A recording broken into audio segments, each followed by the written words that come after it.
मिर्जा साहब से सबसे पहला क्वेश्चन करते हैं। मिर्जा जी बताइए, उम्र 44 साल है, तजर्बा 144 साल का है। फिर उसके बाद आप बेशक झूठ बोलना शुरू कर दें। देखा आपने लापरवाही का नतीजा है। मैं क्या, मैं तो जाहिल आदमी हूं, मेरे पास कोई डिग्री नहीं। आज हम दियो हैं जिन्नों के। मिर्जा जी दियो किसे कहते हैं वाला? दियो कहते हैं शैतान को। वो मैं कोई बहुत अबे जल्दी बोल। आप लोगों को समझ आई? निकला नहीं है। तुम सोच रहे हो वो केंजनियां गल्ला। मिर्जा जी बताइएगा दोबारा कि जानो को अरबी में क्या कहते हैं? जिसको हम अरबी में पट कहते हैं। जनाब मेरे भाई, मेरे सूंघने की हिस्स भी बहुत है। अच्छा, कुत्ते की सूंघने की हिस्स। बिस्मिल्लाहिर्रहमानिर्रहीम।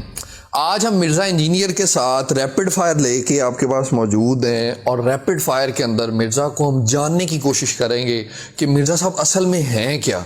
तो मिर्जा साहब की हकीकत जानने के लिए मिर्जा साहब से सबसे पहला क्वेश्चन करते हैं। मिर्जा जी बताइए कि आपकी उम्र क्या है और तजुर्बा कितना है आपका? मेरा एक्सपर्ट ओपिनियन है, मेरी 44 साल उम्र हो चुकी है और मैंने ज़ाहिर दुनिया देखी है। उम्र 44 साल है, तजर्बा 144 साल का है। उम्र 44 साल है, तजर्बा 144 साल का है। वाह जी वाह, क्या बात है। 44 साल उम्र है और 144 साल जो मिर्जा साहब का तजर्बा है। मिर्जा जी 44 साल ਤੇ ਤੁਹਾਡੀ ਆਪਣੀ ਉਮਰ ਹੈ। 44 ਸਾਲ ਦਾ ਤਜਰਬਾ ਤੇ ਸਮਝ ਆਂਦਾ ਹੈ। ਬਾਕੀ ਜਿਹੜੇ 100 ਸਾਲ ਨੇ ਇੰਜ ਲੱਗਦਾ ਹੈ ਜਿੱਦਾਂ ਨਾ 50 ਸਾਲ ਦੇ ਕੋਈ ਦੋ ਤਜਰਬੇ ਤੁਸੀਂ ਕਿਸੇ ਹੋਰ ਦੇ ਲਏ ਨੇ। खैर अगला क्वेश्चन मिर्जा साहब से करते हैं। मिर्जा जी ये आपने जो पगड़ी बांधी होती है, दाढ़ी रखी होती है, शलवार कमीज आप पहनते हैं, इसके हवाले से बताइए क्या ये जरूरी है? इसके हवाले से क्या कहेंगे आप? सब कॉन्टिनेंट का चूंकि एक कल्चर है, यहाँ पे आपको पता है कि दीनी मवाद आपका जीरो हो, आपकी पगड़ी अच्छी बंधी हुई हो, दाढ़ी पूरी हो, कुर्ता शलवार आप पहनते हो, फिर उसके बाद आप बेशक झूठ बोलना शुरू कर दें। देखा आपने लापरवाही का नतीजा है। फिर उसके बाद आप बेशक झूठ बोलना शुरू कर दें। आप बहुत बड़े आलिम दीन है, तो इसलिए सब कॉन्टिनेंट में तो ये गेटअप जरूरी है। अच्छा, सब कॉन्टिनेंट में ये जरूरी है, यानी कि मिर्जा जी का इल्मी मवाद जीरो है और फिर झूठ तो मिर्जा साहब बोलते ही हैं, वो आप सबको भी बड़े अच्छे तरीके से पता है। तो वही मिर्जा साहब बता रहे हैं कि इल्मी मवाद अगर जीरो हो और झूठ भी ज्यादा तादाद में बोलना हो तो उस सूरत में जो है फिर हुलिया और गेटअप जो है ना, वो गेटअप बड़ा जरूरी है इस एतबार से। अच्छा मिर्जा जी ये बताइए कि आप फिर आलिम हैं या नहीं हैं इस हवाले से? आलिम मैं क्या, मैं तो जाहिल आदमी हूं, मेरे पास कोई डिग्री नहीं। अच्छा, मिर्जा जी खुद यानी कि जाहिल हैं। मिर्जा जी जाहिल हैं। सही ये बात मिर्जा जी आपने एक नई इंफॉर्मेशन दी है। अच्छा जी, अब मिर्जा जी के शुरू के दिनों के हवाले से जानने की कोशिश करते हैं कि शुरू में क्या सिचुएशन थी। मिर्जा जी इसके हवाले से बताइए कुछ। वो भी क्या दिन थे। हाँ, हम भी एक जिन थे। अच्छा चलें, शुरू में तो आप जिन थे, उसके बाद आगे कुछ तरक्की हुई, इससे कुछ आगे बढ़े आप? आज हम दियो हैं जिन्नों के भी प्यो हैं। हाँ, हम भी जिन रहे हैं भाई। हमें क्या पता था हमने इतना बड़ा देव बन जाना है। अच्छा मिर्जा जी वैसे दो बार बात रिपीट करने का नहीं मकसद है, कोई भी ना कोई फायदा है, आप एक ही बार बता दें हमें। अच्छा चलें, आप बस ये बता दें कि देव क्या होता है, देव किसे कहते हैं? देव के बंदों से, देव कहते हैं शैतान को। हाँ जी, हाँ।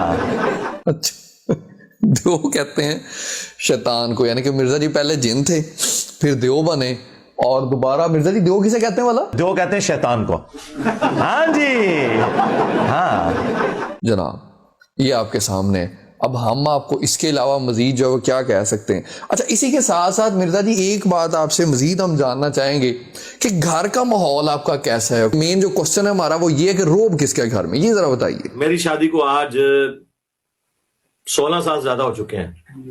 मैंने शायद 1-2 दफा मार खाई हो, यानी वो कुट नहीं ज्यादा, तो वो कभी कभार, लेकिन मैंने मारा नहीं कभी, अपनी बीवी पे हाथ नहीं उठाया।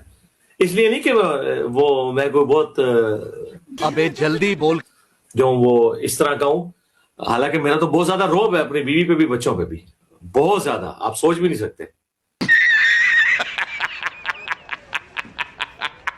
अगर आपको यकीन है तो मेरे स्टूडेंट से पूछ लें। आप लोगों को समझ आई? ये कैसी अजीब सी बात है कि घर में रोब भी है और मार खाई भी हुई है और घर में रोब भी है। ऐसा होता है? मिर्जा जी पहले दुनिया के महान खामंद हैं जिन्होंने फेंटी भी खाई हुई है और इसी के साथ साथ घर में जो है मिर्जा साहब का रोब भी है। वैसे एक बात जरूर है कि हमें समझ अब जरूर आ रही है कि मिर्जा साहब जो इतने इतने बड़े बगलौड़ मारते हैं वो मार किस तरीके से लेते हैं। तो देखो ना, घरों फेंटी खा के बंदा निकल के आके मिर्जा जी के मुताबिक हॉट सीट के उपर बह जाए तो फिर इंज दी गल्लां ही निकलणगियां। हुण तुसीं सोच रहे हो कि इंज दी गल्लां, तो वो जरा मिर्जा के मुंह चो सुनो। तुम्हारे लिए इतना ही काफी है कि हाथ जानों पर रखो, जानों पर, जिसको हम अरबी में पट कहते हैं। जानो, जिसके अरबी में क्या कहते हैं मिर्जा जी बताइएगा दोबारा कि जानो को अरबी में क्या कहते हैं? जिसको हम अरबी में पट कहते हैं। पट कहते हैं जनाब। ये हालत ही होनी है जब मिर्जा जी ने फेंटी खा के बैठना है। बाकी हम मिर्जा जी की जो अहलियां हैं उनसे गुजारिश करेंगे कि हमारी बहन जरा थोड़ा सा हाथ हौला कर लें। आप फेंटी लगा के भेज देती हैं इसको, फिर बेचारा आके बैठ के ऐसी ऐसी बोंगियां मारता है और फिर इतनी इतनी देर तक जलील होता रहता है, जैसे अब ये जानों को अरबी में पट कहते हैं, इस वजह से जलील हो रहा है। चले खैर, अब बस मिर्जा जी हम चीज़ों को क्लोज करने की तरफ जा रहे हैं। आप अपनी कोई खास सलाहियत जो आपके अंदर मौजूद है उसके हवाले से जरा हमें कुछ बताइए। मैं चक बड़ा पैड़ा मार रहा, मेरा मसला है। मैं जाऊं, मैं तुम्हारी लत पकड़ के खिंच लेना, तुहानू चक वड़ गलत जगह हाथ पाया जाए, मैं चक वड़ लेना। क्या चक बड़े भैड़े तरीके वड़ लेना? सलाहियत है भाई, कमाल है। तो फिर हम अपने नाजरीन को यही कहेंगे कि यार आप खुद भी बचें और अपने बच्चों को भी ऐसी चीज़ों से बचाएं जो चक काट लें, वो चाहे जानवरों में हो चाहे इंसानों में। एक मिर्जा जी को अपनी सलाहियत, एक अपने अंदर मौजूद को बिल्ट इन एबिलिटी आप मजीद को बताना चाहें हमें? आप इशारतन बात करते हैं और मैं सूंघ के मैंने उसको क्लिक कर लिया। आपको पहली बार तो नहीं मुझसे पूछ रहे ना सर, मैं स्टार्ट करना चाह रहा था कि आपकी एक नहीं, वो मैं जनाब मेरे भाई, मेरे सूंघने की हिस्स भी बहुत है। अच्छा जी, यानी कि मिर्जा जी की सूंघने की हिस्स जो है वो बहुत ज्यादा तेज है। और ये सूंघने की हिस्स, मिर्जा जी ये भी बता दें कि सबसे ज्यादा सूंघने की हिस्स किसकी होती है? इंसानों से ज्यादा जो सूंघने की हिस्स है वो किसकी होती है, ये जरा बताइएगा। कुत्ते की सूंघने की हिस्स इंसान से कितनी ज्यादा होती है? इंसान की वो हिस्स नहीं है। आप इंसान ये कहते हैं इंसान कुत्ते से भी क्या गुजरा है? कुत्ते की सूंघने की हिस्स जो है वो इंसानों से कितनी ज्यादा होती है, हम अपने नाजरीन से भी और सामईन से भी आखिर में इतनी सी गुजारिश करेंगे। ये मजाक की सूरत के अंदर आपके पास इस चीज़ को लाने का मकसद सिर्फ इतना सा है कि इस बंदे की हरकतें मुलाहजा कीजिए कि किस कदर ये बेचारा जो है वो इल्मी पस्ती का शिकार है। और वही पुराने वाला मिर्जा जिस किस्म की बातें किया करता था, जब कोई शख्स अल्लाह वालों के साथ और अल्लाह के प्यारों के साथ दुश्मनी मोल ले लेता है, फिर उसकी ज़ुबान से ऐसी चीज़ें निकलती हैं जैसे कि मिर्जा इंजीनियर के मुंह से निकलती हैं, जैसे कि पुराने मिर्जे के मुंह से निकला करती थीं। और वो लिखा करता था, जनाब मेरे ऊपर को ख़वातीन वाली कैफियत हुई और ये हुआ और वो हुआ। इतनी सी गुजारिश है, खुद भी बचिए और अपने बच्चों को भी बचाइए ऐसे शख्स से जो कि खुद अपने शैतान होने का इकरार भी करे और इसी के साथ साथ उसके अंदर उनके वाली दो खसूसियात भी मौजूद हों, जो चक भी काट लेते हैं और जिनकी सूंघने की हिस्स भी बड़ी तेज होती है।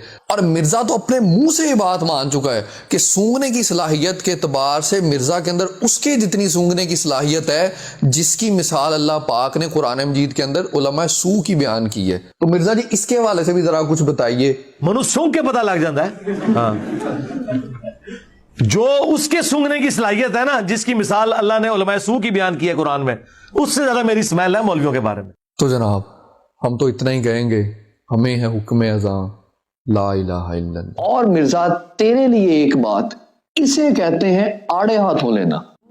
दीन की बात फैलाना सदका जारिया है। सवाब के नियत से वीडियो को शेयर ज़रूर कीजिए। जज़ाकल्लाह।